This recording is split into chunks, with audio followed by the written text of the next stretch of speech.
Order! Order! You are an incorrigible delinquent at times. Behave yourself, man! Absolutely disgraceful scenes in the House of Commons yesterday when the Speaker of the House, John Bercow, had the absolute audacity to overrule unelected bureaucrats.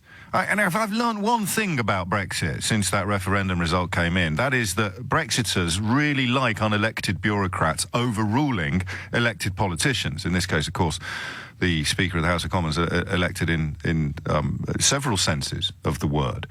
So I really feel for the first time sympathy with that lot, because they must be quite right for them always to be on the side of unelected bureaucrats, or in this case clerks of the House of Commons, and furious. What? Oh, I've got that a bit wrong. Apparently Brexiters are supposed to hate unelected bureaucrats and love votes. So, hang on. I'm going to have to have a bit... Sorry. I should have worked this out before I came on air. I always get distracted by the mayor. So, the Speaker of the House of Commons gave a vote to elected British politicians and overruled unelected bureaucrats. And Brexiters don't like that. So they would rather not have had a democratic vote by elected politicians, and the will of the unelected bureaucrats would have gone unchallenged. Here is a really neat illustration of the mess that the British media has made of this country, and indeed of politics. There is an argument that John Bercow overstepped a constitutional mark yesterday. But what is a matter of, and this is the problem with, of course, deriding experts, is that Brexiters have argued for decades that the mark John Bercow overstepped doesn't exist. Because if we are somehow outranked by Brussels, or if indeed our parliament is not sovereign, then John Bercow couldn't have done what he did yesterday. So what, and I'm going to use The Sun as the best example today, because rather than explaining to its readers at Jaguar Land Rover why they encouraged them to vote for their own unemployment and said, don't trust your own bosses when they tell us that Brexit's going to be really, really bad. Trust us, because we work for Rupert Murdoch. Obviously, they can't do that in the newspaper today. So there was a meeting at The Sun yesterday, and they thought to themselves, what can we do? I mean, how can we... It's a bit like the fireworks. You know, we're losing all the arguments now with regard to Brexit. Project Fear is becoming Project Fact. We've got very, very little credibility and integrity left. But maybe if we just tell everyone that we conned to start screaming at the mayor about fireworks, that'll get us through another day.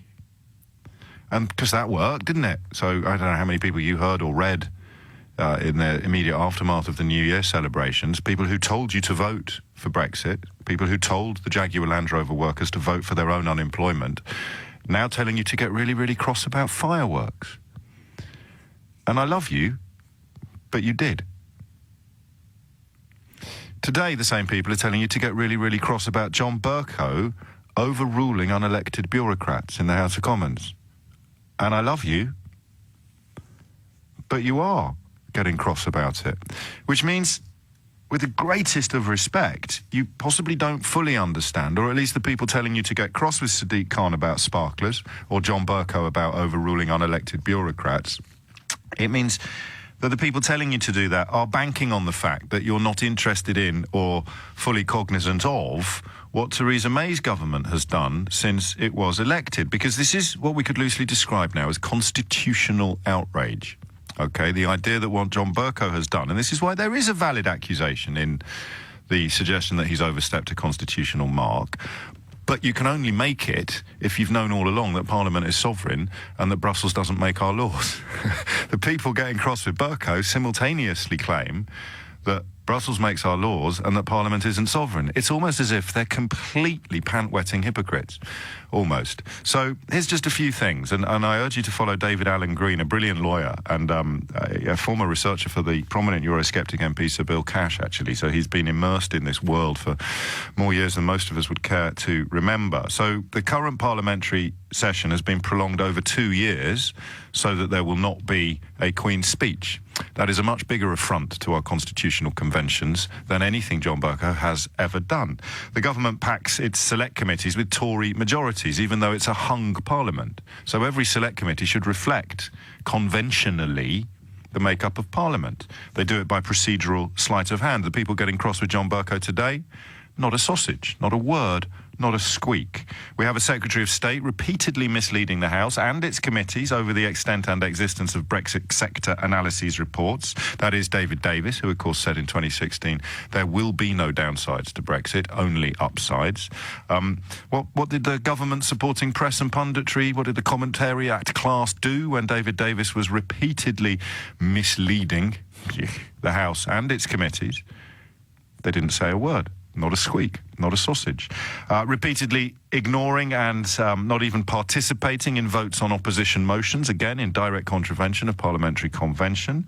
How did the government supporting press and punditry respond? I don't think they ever mentioned it, did they? It's even less than a shrug. What's less than a shrug? A meh? What is more ambivalent? Meh or a shrug? I'd have thought a shrug involves a little bit more physical effort. They didn't even do that. The same people telling you today to get very cross with John Bercow, who were telling you last week to get very cross with Sadiq Khan about his sparklers, were also silent when the government committed itself to billions of pounds of public expenditure in a blatant bribe to the DUP. How did that work out for you, Mrs May? £1 billion to vote with us. Will you vote with us on the biggest thing that my government is ever going to have to do? No, not at all. So the people telling you to get cross with John Bercow about overruling unelected bureaucrats and the people telling you to get cross with Sadiq Khan about some sparklers were silent when Theresa May defied parliamentary convention by offering £1 billion to the DUP for their support. The government, of course, repeatedly sought to circumvent or abuse the Sewell Convention in its dealings with the devolved administrations. People telling you to get cross with John Bercow about overruling unelected bureaucrats and the people telling you to get cross with Sadiq Khan about his sparklers, what did they say when the government did that? Nada. Nothing. Diddly squat. Government seeking to legislate for what are known as Henry VIII powers. Anybody in my line of work, anybody in the business of providing opinions in public for money, should be scared to the gunnels by Henry VIII powers, especially the ones that claim to represent ordinary working class people or kind of people who knock about with the owners of the Ritz while claiming to be anti-elite. These Henry VIII powers are the very definition of all the things that the most dishonest of Brexit campaigners claim to abhor. It means that a government can legislate and even repeal acts without recourse to Parliament. Brexit was built upon the idea that our Parliament didn't have enough power. It is being delivered by politicians who want to reduce parliamentary power. But what did the people telling you to get cross with John Bercow about overruling unelected bureaucrats or to give Sadiq Khan a hard time about his sparklers say when the government started seeking to undermine parliamentary sovereignty and indeed parliamentary democracy? They said nothing. Nada. Diddly squat. This is the first administration in parliamentary history to be held in contempt of Parliament. The Sun newspaper today, electing not to explain to its readers at Jaguar Land Rover why they encouraged its readers at Jaguar Land Rover to vote for their unemployment. What did the Sun have to say when this became the first government in parliamentary history to be held to be in contempt of Parliament? Nothing. Nada. Zip.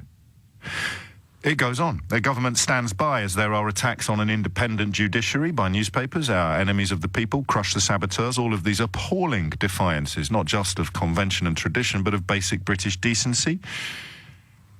What did the people who are now encouraging you to get cross with John Bercow for overruling unelected bureaucrats, or indeed to get cross with Sadiq Khan about his sparklers, have to say when newspapers were leading attacks on, they couldn't really say anything because they worked for those newspapers. Whoa, but when the Speaker allows an amendment on a business motion so that the will of elected MPs can be carried, what do the people telling you to get cross with John Bercow about overruling unelected bureaucrats and to get cross with Sadiq Khan about his sparklers say? OMG.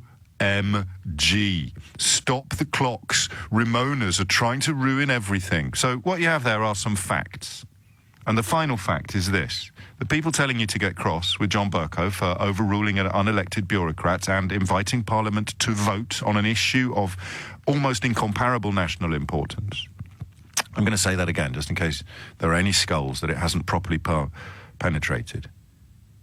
John Bercow overruled unelected bureaucrats in order to give elected parliamentarians a vote on the most important issue Parliament has faced since probably the Second World War, and the people who encouraged you to vote for Brexit are telling you to get cross with him, despite the fact that the people who told you to vote for Brexit told you that you should do it in order to increase the power of our parliament and restore its sovereignty.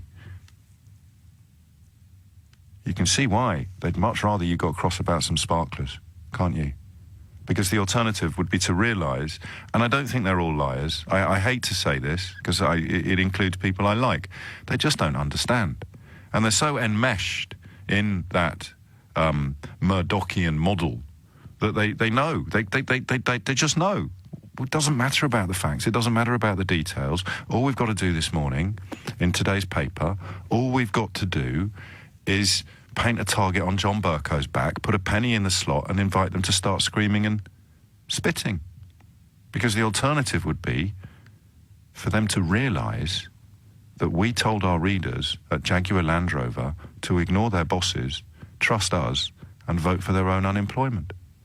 And throw in some stuff about overall international decline in the car industry and diesel while ignoring the fact that JLR are going to be increasing their capacity in Slovakia and pretend it's got nothing to do with Brexit. Give them a side order of that, but that's not powerful enough to distract them properly from the fact that we told our readers at Jaguar Land Rover to vote for their own unemployment. We called the warnings that what is happening today would happen. We called it Project Fear, and we took the mickey out of all the people that made those warnings. But don't come after us. Go after Sadiq Khan for his sparklers, and go after John Bercow for overruling unelected bureaucrats in the context of a parliament that has ridden roughshod over more parliamentary conventions than any administration in living memory. That concludes this morning's sermon. After the 11 o'clock news, we have an hour to indulge in political matters before Mystery Hour will be upon us. So I think we'll come at it from that angle. And now that I've explained to you why so much effort has been put into trying to make you cross with John Bercow for overruling unelected bureaucrats, give me a ring and tell me why you are cross with John Bercow for overruling unelected bureaucrats, if you can. 0345 6060 973 is the number that you need, okay? You can email, you can text, you can tweet, but I'd much rather see the whites of your proverbial eyes. 0345 6060 973 is the number that you need. Why are newspapers like The Sun ignoring the fact that they told Jaguar Land Rover workers to vote for their own unemployment? And why are they today telling you to get cross with John Bercow for doing all the things that they told you we had to Brexit to be able to do? Giving more votes to Parliament, giving less power to unelected bureaucrats, giving the parliamentarians elected by us, the sovereign people of this nation, the power to make important decisions.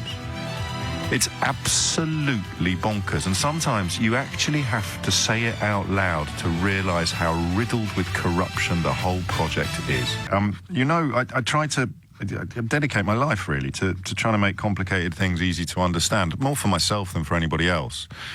And in the context of Brexit, I think I nailed it in a conversation with someone that came to my show on Tuesday night at the Leicester Square Theatre. He kept saying, and I don't think you told me your name, but you were from Margate and I really liked you.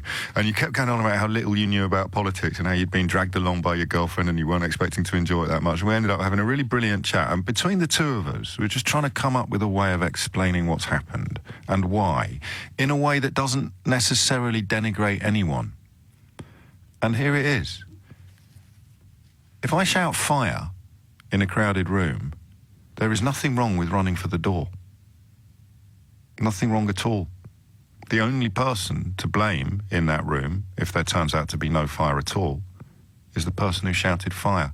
Even if you trample over me in your rush to get to the door, I can't really blame you because it's a fight or flight reaction. It's a natural human reaction to somebody shouting fire. 52% of the electorate heard the shouts of fire and ran. 48% said, where?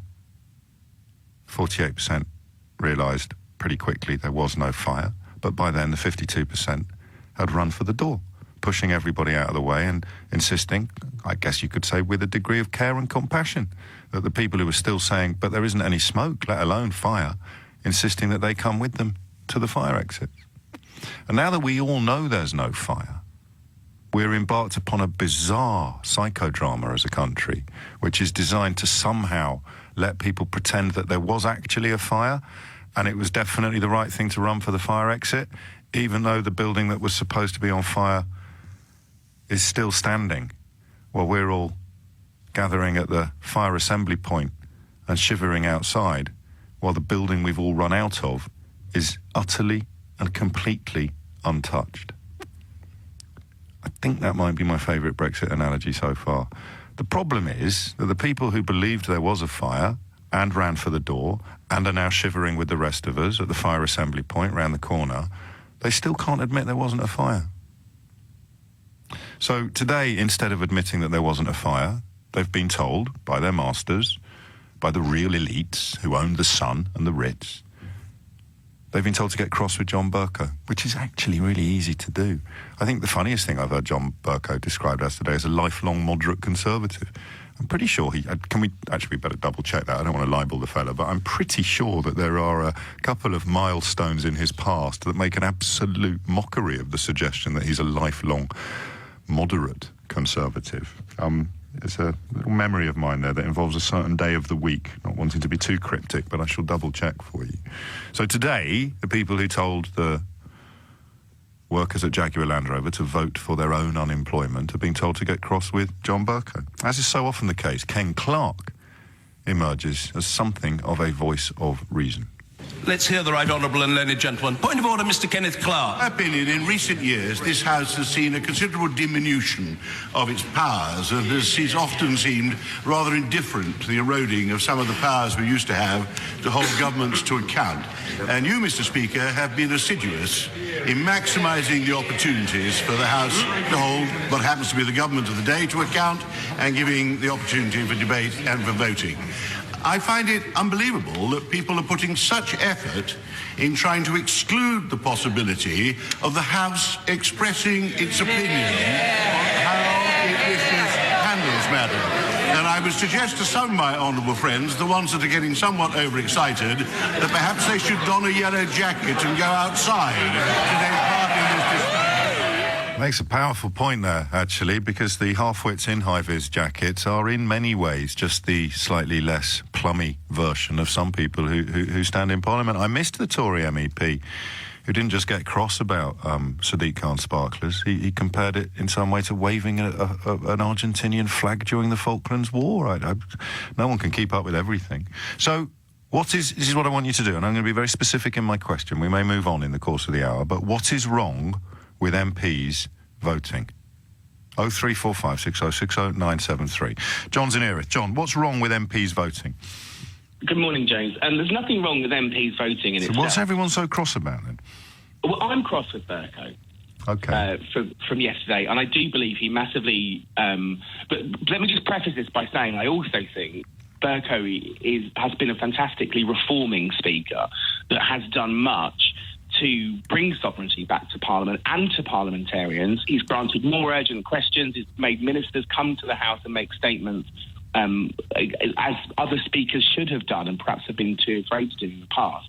But yesterday, he didn't. It's his job as the referee of the House of Commons to uphold the rules, not to write rules. And yesterday, you're making an awful lot of sense, but there aren't any rules. There are only conventions. But do you call them rules, or do you call them conventions? No, there are massive differences, because he wouldn't be allowed to break a rule. The accusation is that he has defied a convention. It isn't pedantry, this, because if it was a rule, if it was formal, I guess this comes down to the difference between a written constitution perhaps and an unwritten constitution. Then we could talk about breaking rules. But he didn't. He interpreted a convention in a way that people, I think, would probably be trusted more, should probably be trusted more, the unelected bureaucrats, the experts, the clerks of the Commons. I would personally lean towards them on an issue like this. But the question is, why are people so cross with John Bercow when they're not cross, and this possibly doesn't describe you, they're not cross with all the outrageous traducing of convention that's been undertaken since Theresa May became Prime Minister? Okay, but so if if we take your line of argument, then I would questioning, John. Questioning, not argument. I would see the point that he interpreted a convention in a way that no other speaker has done before, and if that were the case and it was consistent, I would be less unhappy. But we found out yesterday, Peter Bone, who's the Conservative MP for Wellingborough, and obviously a prominent leaver, went to the Commons table office to table an amendment to exactly the same bill, and was told that it wasn't possible. Yes, but what was his amendment? Well, no, it makes it's. No, I just want to know because that's why my question was quite carefully crafted. What's wrong with MPs voting? No, there is no reason. I have no issue with MPs voting. And how? On a scale of 1 to 10, and I'm really enjoying this conversation for the record. But on a scale of 1 to 10, I also have that creeping suspicion you might know more about these issues than I do, which is always very exciting for the listeners. On a scale of on a scale of 1 to 10, how cross are you about what Bercow did yesterday? 7. Okay, so how cross were you when they prolonged the current parliamentary session over 2 years and eschewed the convention of the Queen's speech? 15. Then we're not going to argue with each other, are we? So how cross are you that the government has packed the select committees with Tory majorities, even though it's a hung parliament?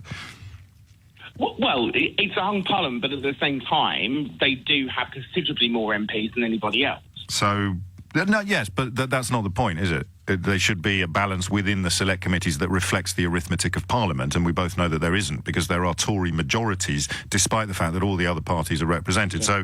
So, 7 at the moment for Bercow, 15 for the Queen's speech. What are we going to do for the select committees? I'm less unhappy about that. 6? Because... 5. Okay. What about David Davis repeatedly misleading the House and the select committees over the extent and the existence of Brexit sector analyses reports? Well, personally, I'm not. I'm more angry that... We're talking about conventions. A Secretary of State, we're saying repeatedly misleads. I will say lied. How cross about a Secretary of State lying to the House of Commons? Well, I don't believe David Davis particularly lied. That's my personal opinion. He said they didn't exist, and then he said they did. So they can't both be true. I'm not saying... Well, he firstly didn't say that at the same time. Come on, John. But the truth is, I don't know. Okay. I don't know whether he lied. Okay, so we'll leave that one. No, you can have a free pass on that one. When they sought to make the Article 50 notification without any parliamentary approval whatsoever, and it was Gina Miller, I think, wasn't it, who had to go all the way to the Supreme Court just so that Parliament could have a vote? Now, everybody who's... I've got a horrible feeling that I'm going to say everybody, and you're going to be the exception to my rule.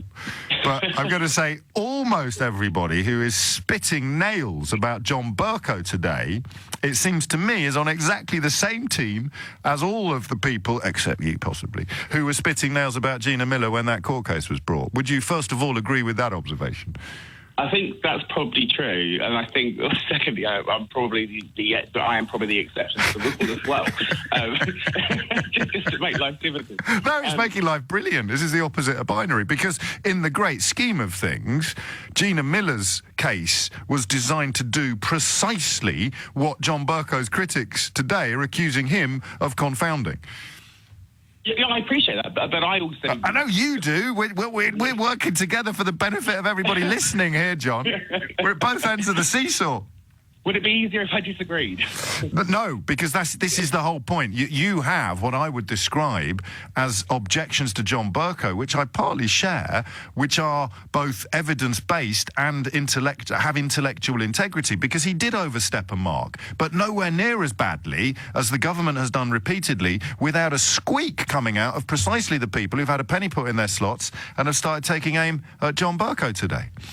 But I think what is different about this is that the Speaker previously has declared the way he voted. He's spoken about it at meetings, and he's every right to exercise the vote as anybody else in the democratic society does. But he can't. It's very, very difficult to perceive him as acting impartially, having declared his interests in the way that he has.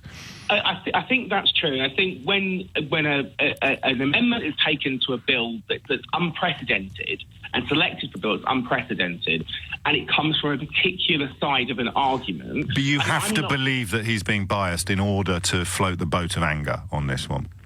I I think he's opened himself. Yes, I to do. the I agree with you. accusation. I completely agree with you. He has opened himself to the accusation, and he has overstepped a mark. But the hypocrisy of the people claiming to be outraged by the overstepping of a mark that the government has essentially ridden roughshod over repeatedly since it got in is immense. And it is, there is no other word for it but hypocrisy, but hypocritical. And I think that's true. And I think it was, successive governments, whether it was the Cameron's Conservative government, the coalition government, Brown and Blair before him, have eroded. And I think that's why I think actually Ken Clarke spoke a lot of sense in the House yesterday, although I didn't agree. I agreed with his analysis, if not the conclusion. And not the example. Yeah, exactly. I like this. And actually, genuinely, the sadness I feel for Bercow, and he does seem to do this an awful lot, is actually he is someone in the Speaker's chair who has been a reforming Speaker, who hasn't just, propped up at the front, sat on a throne. He has actually looked to the conventions of Parliament, how Parliament can work, making Parliament more accessible to the outside and bringing people into the House of Commons. But he does, and because there is, when you look at the stupid woman comments with Andrea Leadsom, the spats he's had with the Tory front bench, unfortunately... There's a perception of impartiality that's impossible to refute completely. There is, yes. And on an issue as important as this, and whilst I don't disagree with anything you're saying about the erosion of Parliament and some of the stunts the current Conservative government have pulled since... in the last few years and those before them, he should be different because he is the person who's meant to be neutral. And I think people are more concerned going forward that they can have more trust and confidence in the process, though I think that's eroded from everyone anyway, if they can see the referee is at least neutral. No, I get it. I don't think you'll ever be able to do that in the current climate. I don't think anybody's allowed to be neutral. If you're neutral, you must be part of the enemy because you're either with us or against us. But that's the lens of Brexit as opposed to the conventions and the traditions that you describe. In conclusion, then, Milad, John Bercow is. It is right to criticise John Bercow today, but only if you think Gina Miller is a national heroine. Oh, I think that's overstretching them. Well, come on then, because she invoked death threats. She completely ruined her life in many ways on the point of principle of giving a vote to Parliament rather than allowing the government to ride roughshod over it. So you can choose your own phrase, but you can't criticise Bercow unless you admire Miller. Listen, I admire anybody who uses the institutions and any routes available for them if they believe they have a just cause. Because you're morally and intellectually consistent. But how many people spitting nails at John Bercow today do you think are in the Gina Miller fan club? Probably not very many. I'm going to insist that you give me a number. Well, there's probably more people in this conversation. John, what a lovely call. Thank you. 11:18 is the time. And that's anyways, that's the end of the subject. Because there you have John, knowledgeable and evidence-based, and putting out the case for criticism of John Bercow in a very persuasive and, for me, compelling fashion. But it is dwarfed by the criteria he's employed, by things that the government has done. And how many people listening to this who have accepted the Sun's instruction today to get furious with John Bercow also accepted the Sun's instruction to get furious with Gina Miller? It's almost as if they think you're really, really stupid. And what they have to do with the people who think you're clever enough to understand all this thing is portray them as Ramonas or call them silly names like snowflakes, because they think you're clever enough to work this stuff out. But the Sun think you're stupid enough to fall for it. Again. And I've double-checked, as nobody enjoys being sued. And I presume that people claiming John Bercow's a lifelong moderate Tory or has always been biased in favour of rationalism and liberalism either don't know or don't trust you enough to find out for yourself that he used to be in the Actual Monday Club and called for the assisted repatriation of immigrants during his time as a member. So he was essentially a sort of acolyte of Enoch Powell.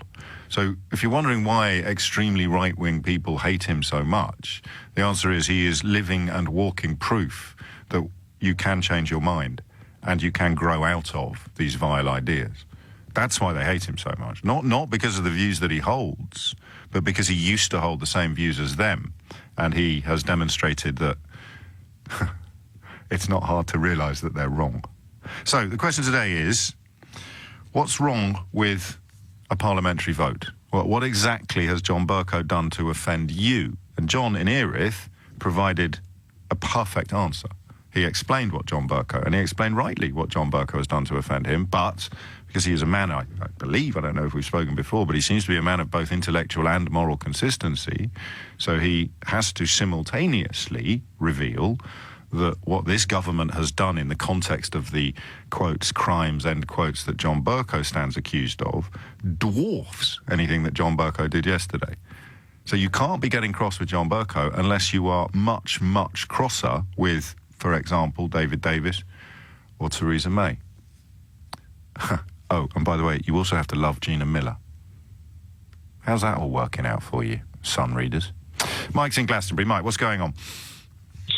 James, I don't care about John Bercow in terms of I'm not cross with him and I'm not cross with him either. Oh.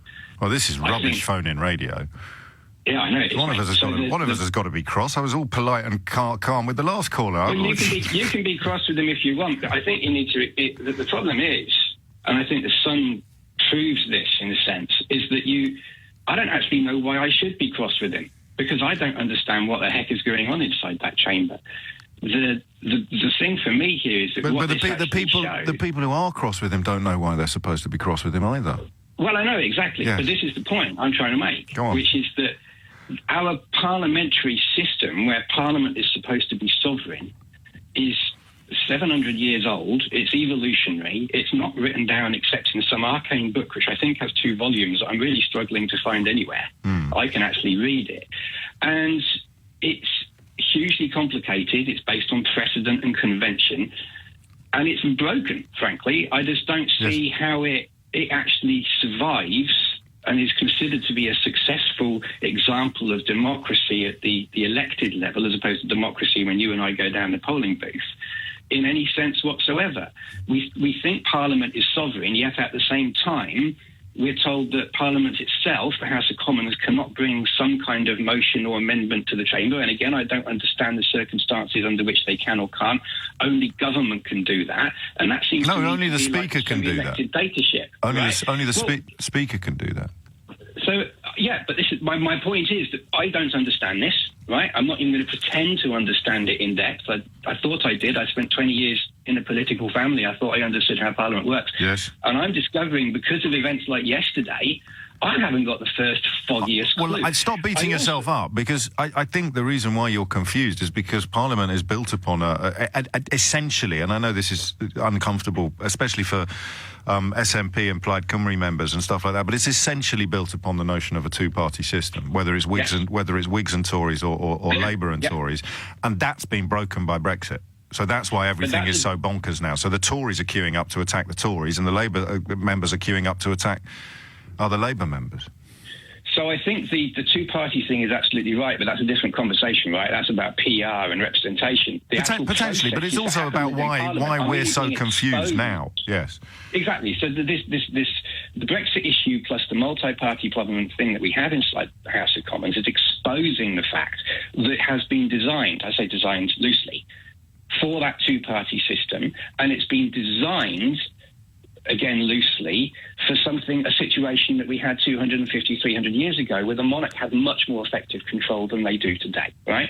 And it all seems to be completely broken. This actually says to me that we have 2 crises in this country at the moment. The first crisis is Brexit. That's the real, in the face of us, what the heck are we going to do in the next 10 weeks to actually do something? And I'll put the cards on the table. I'm a strong Remainer, but, sure. I'm more worried about the process and getting the right thing out of the way. And the second crisis we have is, how on earth does our Parliament work, and is it an effective representative democracy that we live in? Well, the Henry VIII powers. The Henry VIII powers. And this is where I think the British media, I don't know if I should say this out loud because I might be making a fool of myself, but a lot of what has happened is because the left-leaning corners of the British media have not adopted the tactics of the right-leaning corners. So what they do is say that we're having our sovereignty taken away and we're having our democratic rights ridden roughshod over, and they're lying, as we now know, when they did that. The idea that, Brexit is necessary because our parliament's not sovereign or because Brussels makes all our laws. We know that's not true. But what the left haven't got what's the word I want? I think it's tactics. So Henry VIII's laws. Go on. Yeah, so neither the left nor the right-wing media has been an effective check and balance on our parliament. That's very true. In different ways completely. Okay, the right wing has done its thing, the left wing has done its thing, and Yes, I agree. So there's lots of issues around there. But the two issues that we face are Brexit, and I think we face actually what is a constitutional crisis. Now, what does annoy me about yesterday? I'm not angry at Bercow, I'm not angry at Rees-Mogg, I'm not angry at Clark or anybody else. Well, I am, but not for this reason. Yes. What annoys me about yesterday is that we are now talking about Bercow and the role of the Speaker. It's a squirrel.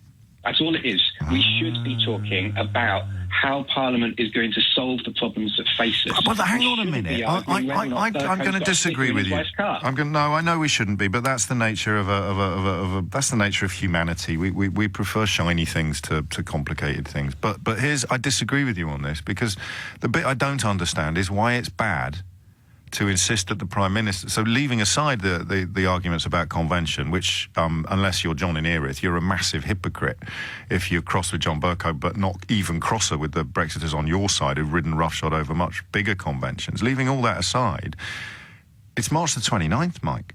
So the idea that an amendment designed to make sure that the Theresa May, in the event of losing the vote next week, has to come back 3 days later, the same Prime Minister who postponed a vote only a month ago because she thought she was going to lose.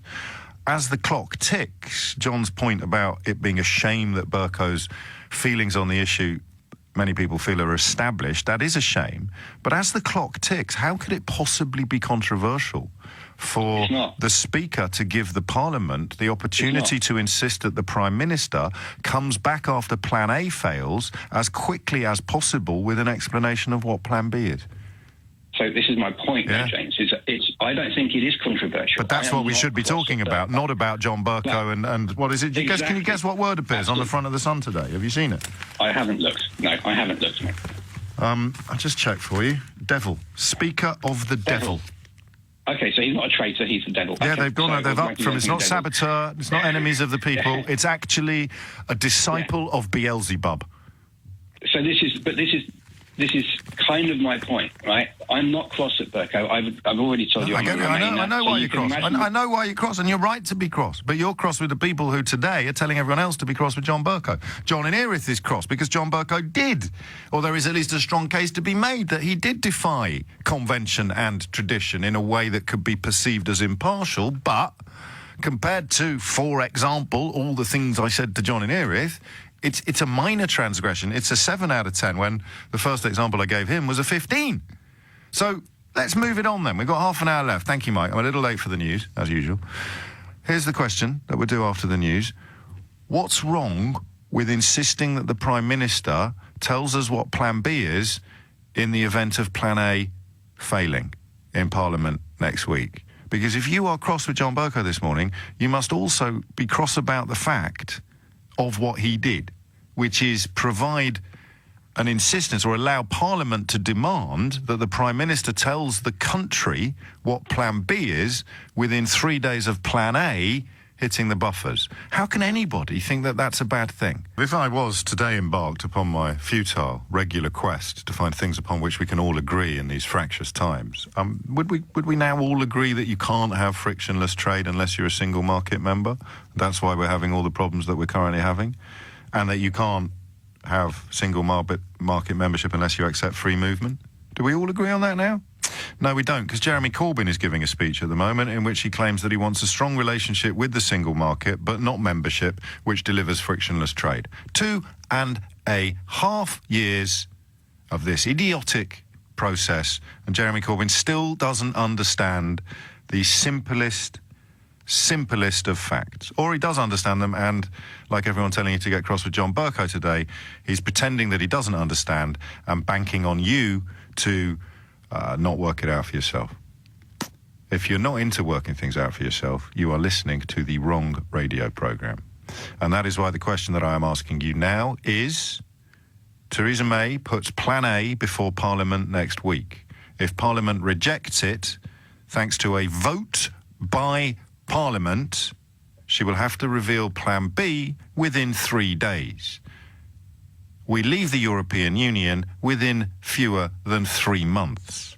What on earth is wrong with that? And I don't think you'll ring me, because now that I've explained to you why you should park your anger with Bercow, unless you're a constitutional historian like John in Erith. So you park your anger with Bercow, so there goes that emotion. Let's get rid of the feelings. Let's focus on the facts, whether you're pro-Brexit, anti-Brexit, or sick to the back teeth of Brexit.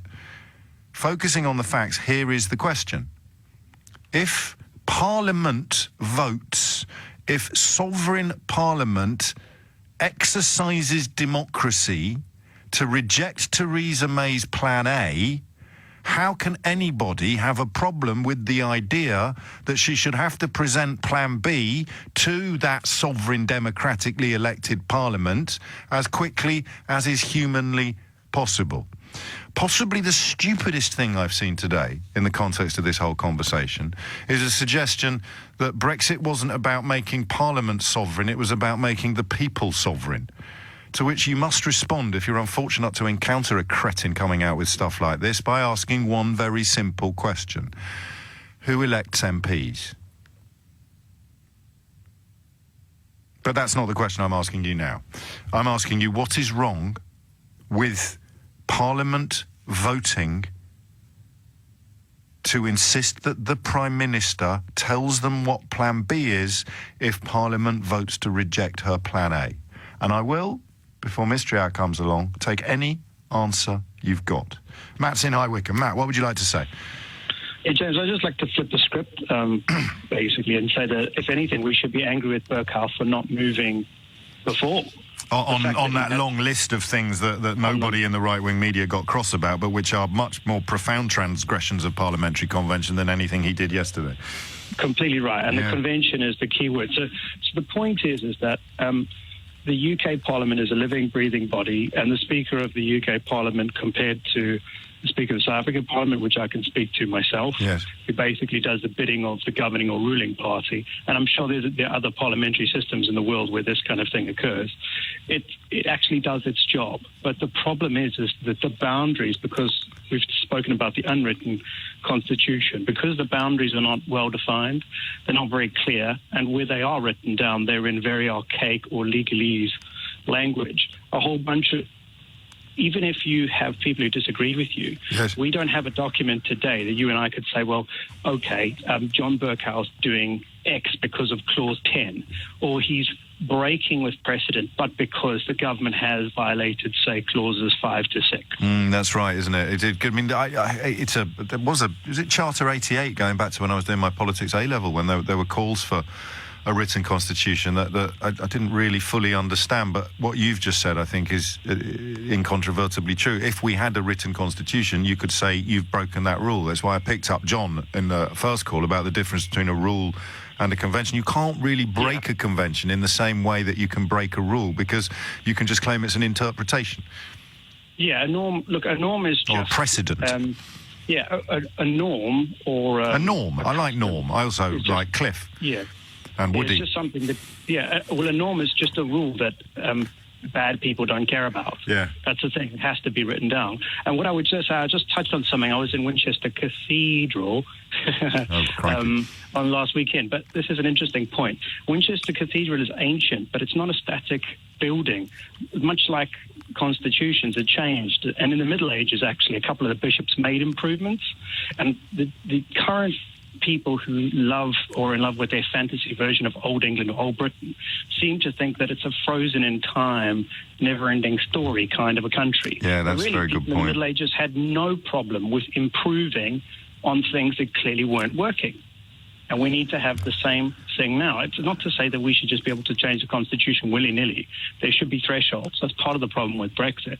But basically, there should be a modernized constitution. We can hark back to ancient principles. There's absolutely nothing wrong with that.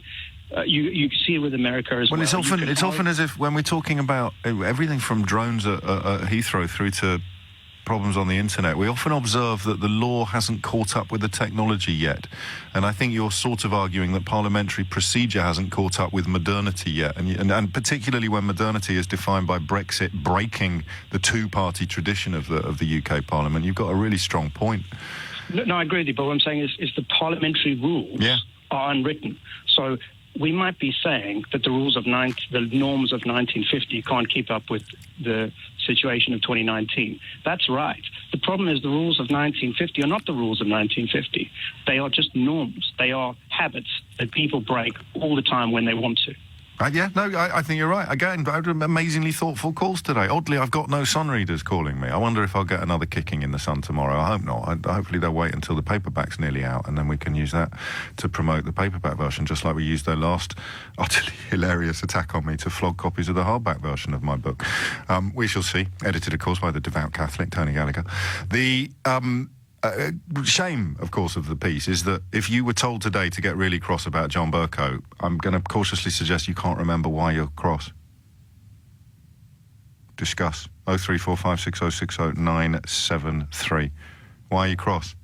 If Plan A fails, I want to know what Plan B is yesterday.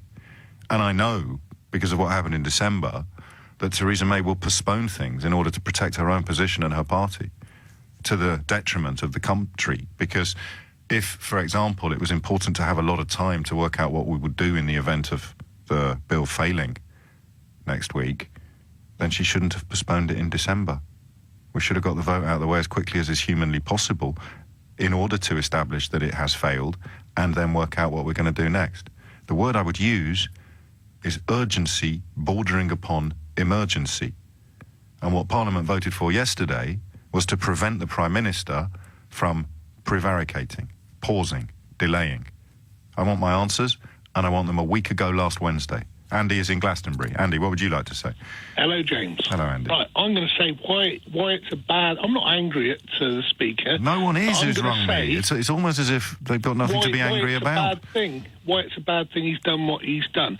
You don't want the government to prevaricate, but the options are... yeah. General election, which I think will not solve the problem. So that's I agree. End. Another referendum is another dead end. That won't solve the problem. I disagree. But you might, but you might be right. But you might be. Well, it won't solve the problem, but it might provide clarity. And I don't think it will, because it'll be like a football match, 1-1, won't it? So you'll have to have another one. No, it won't. You see, that's the point. It wouldn't be right. So really, but just to clarify, there wouldn't be any more. There would just be one. If it goes against what I want, that's it, game over. If it goes in favour of what I want, that's it, game over. But we know more now, and when the facts change, people have to be allowed to change their mind. So why is it a bad thing to tell the Prime Minister that if Plan A gets rejected by our sovereign Parliament, then she shouldn't have to hurry up and tell us what Plan B is? Because, unfortunately, they are the government, and what they're doing, they're running the clock down, I think, to get more and more people scared so that they'll agree with the Theresa May plan. So the closer they get to the deadline, people will eventually think it's either but the vote's next week, Andy. Brexit, or go with a deal. The vote's next week. If Parliament rejects it, that deal's off the table for Britain. Yeah, well then the only choice is we go out, no deal. No, but that's not the only choice, because she's got 3 days to tell us what the only other choice is, and you think that she shouldn't have had those 3 days. She should have been given us... Mate, I don't mean to sound rude, and I won't sound rude, but you've rung in to complain about the thing that you've rung in to approve. Either you're in favour of her running the clock down... No, yeah. You just literally said no, yeah, which kind of proves my point. So are you in favour of her running the clock down? You are in favour of her running the clock down. Get enough people to agree to her deal so that we get some sort of deal, and then they work it out as they go along. No, but the vote on the deal is next week, and letting her postpone Plan B increases her opportunity to run the clock down, Andy. She probably would have put it off again, though, wouldn't she? Because they're in the back. But that's why John Bercow, and that's why John Bercow did what he did, because we know that she will put it off again if she's given the opportunity to do so. And what that amendment brought in yesterday did was actually ban her from putting it off again. So you're in favour of it, Andy. You just didn't realise. No, I'm not. Okay, because, so tell me again. Just take a minute again. Say they could put it off, right? So they'll postpone that vote. They said, no, look, they've gone away, they've looked. We haven't got the numbers to win this vote. Right, put it off again. Yeah, but they can't do that because it's happening next week. Well, it's going to be interesting, isn't it, then? Well, I mean, I don't want to sound ungrateful for your call, but you've literally argued all 4 corners of the square without realising that they contradict each other. Well, that's it. It's a big contradiction, isn't it? No, it's really easy to understand. Because Theresa May has shown that she would postpone a parliamentary vote on something of such crucial national importance, the Speaker allowed Parliament to vote on an amendment that would prevent her from postponing revealing what her plan B is and insist that she provides it within 3 days, which is actually, if you... this is going to sound a little patronising, but if you had listened as closely to what you said as I have, you'd realise that you're in favour of what John Bercow did yesterday. Yeah, but say we have the vote and she loses it, and they come back and say, well, we don't know what to do. What should we do? Well, that's why we need to know as quickly as possible what she is going to do. Otherwise, the clock runs down. Do you see it now? Well, it's a difficult one. No, it's really, really easy. Do you see now why? If you don't say to her, you've got 3 days to tell us what's happening next, then she is free to run the clock down in precisely the way that you don't want her to be free to do. So you are in favour of what happened yesterday. There's no shame in admitting that you got it wrong and now you've got it right. Well, no, because I was saying run the clock down, get more people to agree with No, but you can't run the clock down because the clock you're talking about stops on Monday when the vote takes place. If that was a set deadline. It is. They've already changed it once, but they won't change it again, and that's why... Why not? Oh, OK. All right.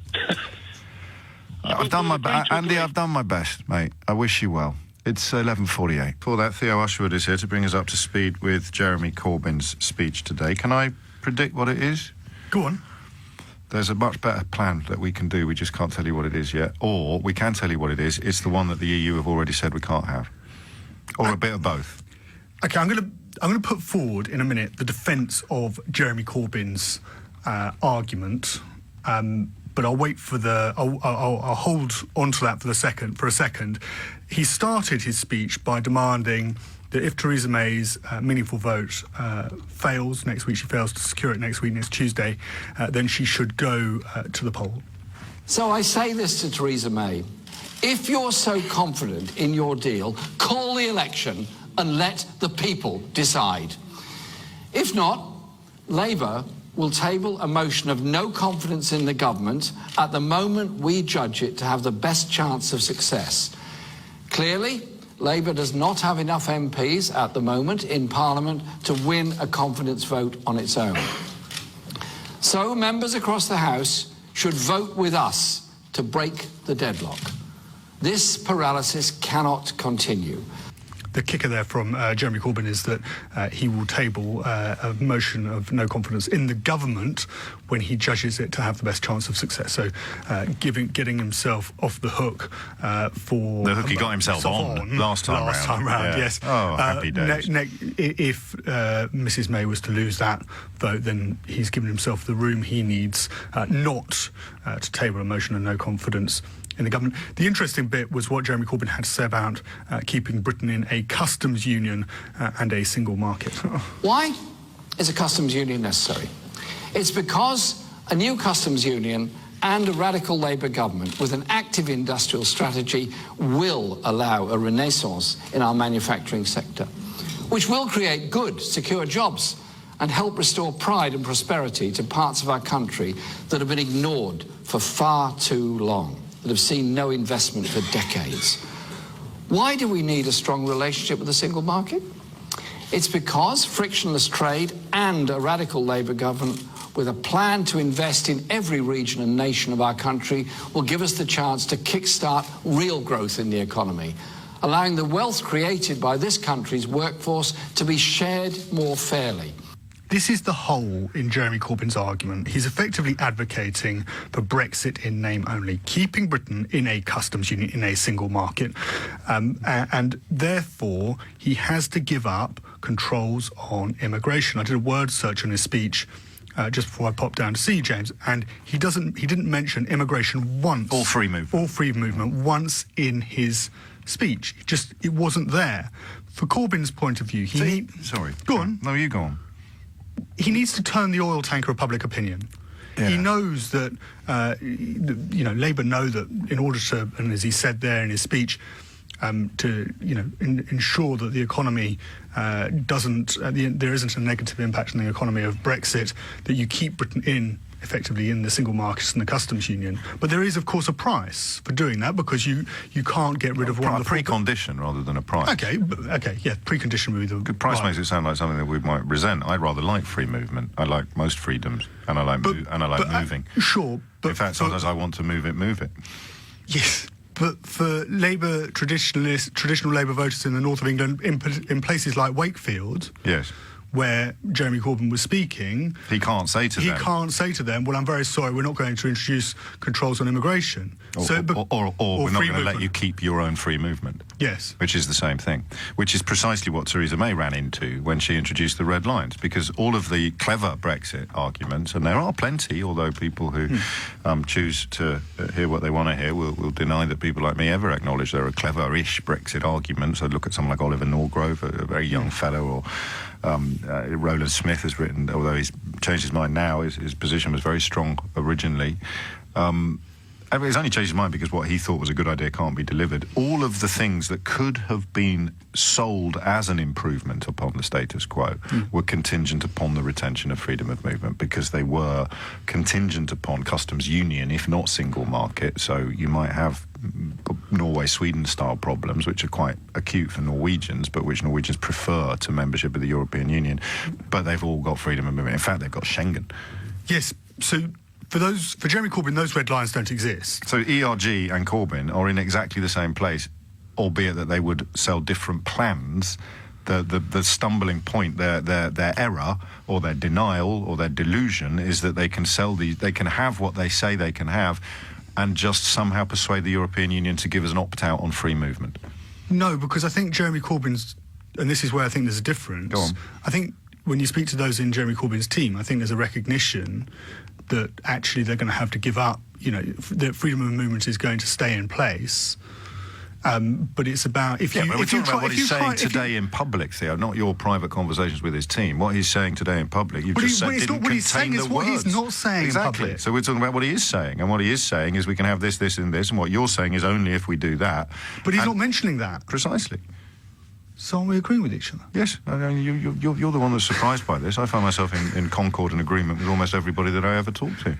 Okay, so then it becomes, and this is, I guess, where it becomes a little bit different to the ERG, is he's saying, well, actually, and this is the important bit, what he is saying when it comes to, and I think it relates directly to freedom of movement, it does relate directly to freedom of movement, is that while you're angry to the people of Wakefield, to other Labour Leave constituencies in the north of England, West Midlands particularly, the reason you're angry is because of underinvestment. The reason you're angry is because you haven't had a decent NHS service. The reason you're angry is because you've had oversubscribed schools. And now you've all voted to be poorer.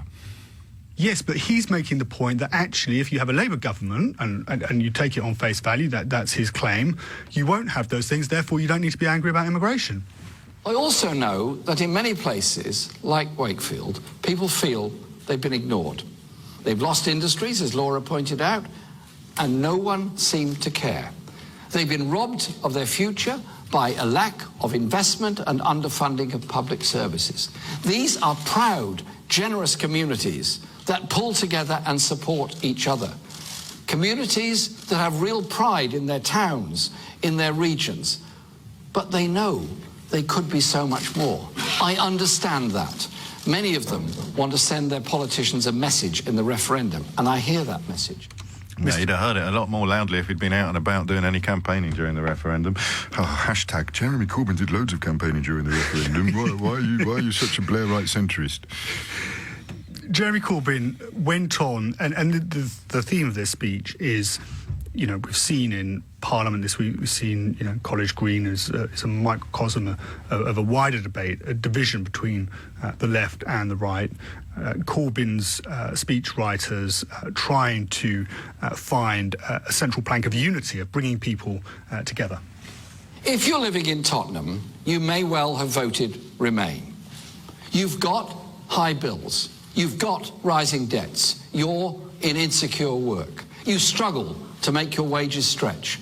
And you may be on universal credit and forced to access food banks. You are up against it. If you're living in Mansfield, you're more likely to have voted to leave. You've got high bills, rising debts. You're in insecure work. You struggle to make your wages stretch, and you may be on universal credit and forced to access food banks. You're up against it. But you're not against each other. You're not against each other. Well played, Jeremy Corbyn. Well played, Theo Osherwood. Mystery Hour after this.